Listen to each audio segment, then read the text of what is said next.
Hi ಎಲ್ರಿಗೂ. ಇವತ್ತು ಒಂದು ಹೆಲ್ದಿ ಬ್ರೇಕ್ಫಾಸ್ಟ್ ರೆಸಿಪಿ ಗೋಧಿ ನುಚ್ಚು ಅಥವಾ ಗೋಧಿ ರವೆಯ ರೊಟ್ಟಿ ಹೇಗೆ ಮಾಡುವುದಂತ ನೋಡೋಣ. ಗೋಧಿ ರವೆಯಲ್ಲಿ ಸಾಮಾನ್ಯವಾಗಿ ಉಪ್ಪಿಟ್ಟನ್ನು ಎಲ್ಲರೂ ಮಾಡ್ತಾರೆ. ಒಂದು ಸಲ ಈ ರೀತಿಯಾಗಿ ಗೋಧಿ ರವೆಯಲ್ಲಿ ರೊಟ್ಟಿಯನ್ನು ಮಾಡಿ ನೋಡಿ, ತುಂಬ ರುಚಿ ಆಗ್ತದೆ.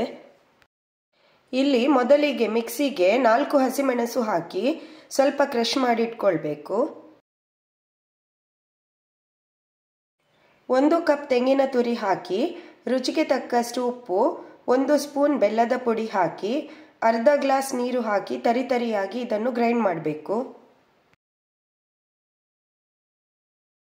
ನೋಡಿ, ಹೀಗೆ ಸ್ವಲ್ಪ ತರಿತರಿಯಾಗಿರಬೇಕು.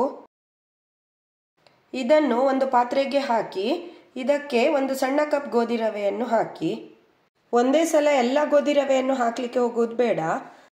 ಗ್ರೈಂಡ್ ಮಾಡಿಟ್ಟ ಮಿಕ್ಸರ್ಗೆ ಹಿಡಿಯುವಷ್ಟು ಗೋಧಿ ರವೆಯನ್ನು ಹಾಕಿದರೆ ಆಯಿತು.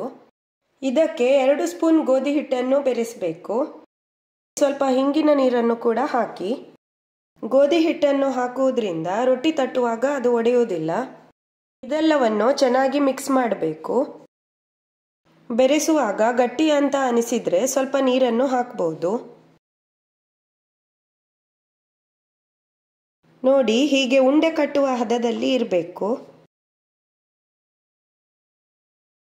ರುಚಿ ನೋಡಿ, ಉಪ್ಪು ಬೇಕಿದ್ರೆ ಈ ಟೈಮ್ನಲ್ಲಿ ಹಾಕಿ ಚೆನ್ನಾಗಿ ಮಿಕ್ಸ್ ಮಾಡಬೇಕು.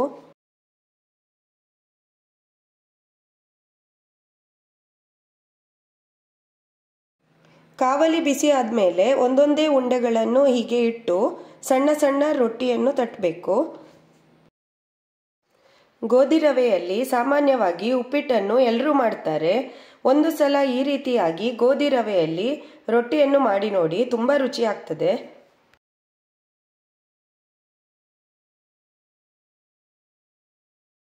ರೊಟ್ಟಿ ಕಾಯಿಸಲಿಕ್ಕೆ ಎಣ್ಣೆ ಅಥವಾ ತುಪ್ಪವನ್ನು ಬಳಸಬಹುದು. ನಾನು ಇಲ್ಲಿ ತುಪ್ಪ ಹಾಕ್ತಾ ಇದ್ದೇನೆ. ಮುಚ್ಚಳ ಮುಚ್ಚಿ ಸಣ್ಣ ಉರಿಯಲ್ಲಿ ಇದನ್ನು ಬೇಯಿಸಬೇಕು. ಮುಚ್ಚಳ ತೆಗೆದು ಇದನ್ನು ನಿಧಾನವಾಗಿ ಮಗುಚಿ ಹಾಕಿ 2 ಸೈಡ್ ಚೆನ್ನಾಗಿ ಬೇಯಿಸಬೇಕು.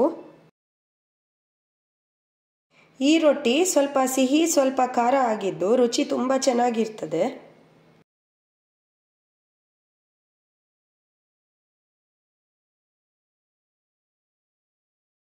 ನನ್ನ ಈ ರೆಸಿಪಿ ನಿಮಗೆ ಇಷ್ಟ ಆದರೆ ಲೈಕ್, ಶೇರ್ ಮತ್ತು ಕಮೆಂಟ್ ಮಾಡಿ. ಹಾಗೂ ನನ್ನ ಚಾನಲನ್ನು ಸಬ್ಸ್ಕ್ರೈಬ್ ಮಾಡಿ. ಇನ್ನೊಂದು ಹೊಸ ರೆಸಿಪಿಯೊಂದಿಗೆ ಮತ್ತೆ ಸಿಗೋಣ. ಬಾಯ್ ಎಲ್ರಿಗೂ.